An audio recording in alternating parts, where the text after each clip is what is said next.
നമസ്കാരം. Welcome to Geetha's ഭക്തി ഗീതം. വൺ ഡേ വൺ ശ്ലോകം. Shrimad Mahabhagavatam 989th day. Today 33rd sloka of Pradhama Skandam 12th chapter.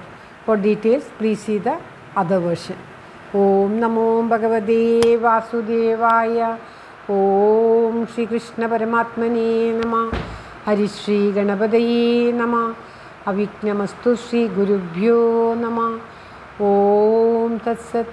കൃഷ്ണം നാരായണം വന്ദേ, കൃഷ്ണം വന്ദേ വ്രജപ്രിയം, കൃഷ്ണം ദ്വൈപായനം വന്ദേ, കൃഷ്ണം വന്ദേ പ്രദാസുതം.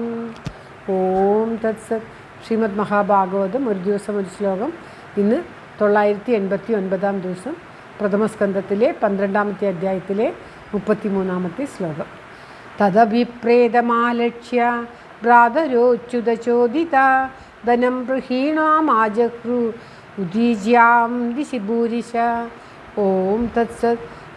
തങ്ങളുടെ സഹോദരൻ്റെ മനസ്സ് അറിഞ്ഞ മറ്റുള്ള സഹോദരന്മാർ, അതായത് അർജുനൻ, ഭീമൻ മുതലായ നകുല സഹദേവന്മാർ ഭഗവാനാൽ പ്രേരിക്കപ്പെട്ട, ശ്രീകൃഷ്ണ ഭഗവാനാൽ പ്രേരിക്കപ്പെട്ടവരായിട്ട് വടക്കേ ദിശയിൽ ചെന്ന്, വടക്ക് ദിശയിൽ മരുത്തൻ എന്ന ഒരു രാജാവ് യാഗം കഴിച്ചിട്ട് ഉപേക്ഷിച്ചിട്ട് പോയതായ ധനത്തെ, അനേകം സ്വർണ്ണപാത്രങ്ങൾ, രത്നങ്ങൾ, ധനം മുതലായവ ഒക്കെ ഉണ്ടായിരുന്നു.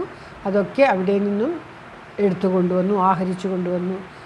അത് പ്രകാരം യജ്ഞം കപ്പത്താലും കരത്താലും പിഴയാലും ലഭിച്ച ധനത്തെ കൊണ്ട് ചെയ്യാതെ വേറെ ധനത്തെ കൊണ്ട് ചെയ്യണം എന്ന് യുധിഷ്ഠിരൻ ആഗ്രഹിച്ചു. ആ ആഗ്രഹമറിഞ്ഞ സഹോദരന്മാർ ശ്രീകൃഷ്ണ ഭഗവാനാൽ പ്രേരിതരായിട്ട് വടക്കേ ദിശയിലുള്ള ഈ ധനത്തെയൊക്കെ കൊണ്ടുവന്നു എന്നാണ് ഈ ശ്ലോകത്തിൽ പറയുന്നത്. ശ്ലോകം ഒരിക്കൽ കൂടി. തദഭിപ്രേതമാലക്ഷ്യ ഭ്രാതരോച്യുതചോദിതാ ധനം ഗൃഹീണാമാജഹ്രു ഉദീച്യാം ദിശി ഭൂരിശ. ഓം തത്സത്. സർവത്ര ഗോവിന്ദനാമ സങ്കീർത്തനം. ഗോവിന്ദ ഗോവിന്ദ. എല്ലാവരുടെയും നന്മയ്ക്കും ആയുരാരോഗ്യ സൗഖ്യത്തിനുമായി പ്രാർത്ഥിച്ചുകൊണ്ട് ശ്ലോകം ഭഗവാന്റെ തൃക്കാലത്ത് സമർപ്പിക്കുന്നു. Geetha Rajan. Thank you for watching. All the best. Have A very very nice day. God bless you. ദൈവം അനുഗ്രഹിക്കട്ടെ. എല്ലാവർക്കും എല്ലാവിധ ആയുരാരോഗ്യ സൗഖ്യവും നന്മയും ഉണ്ടാകട്ടെ.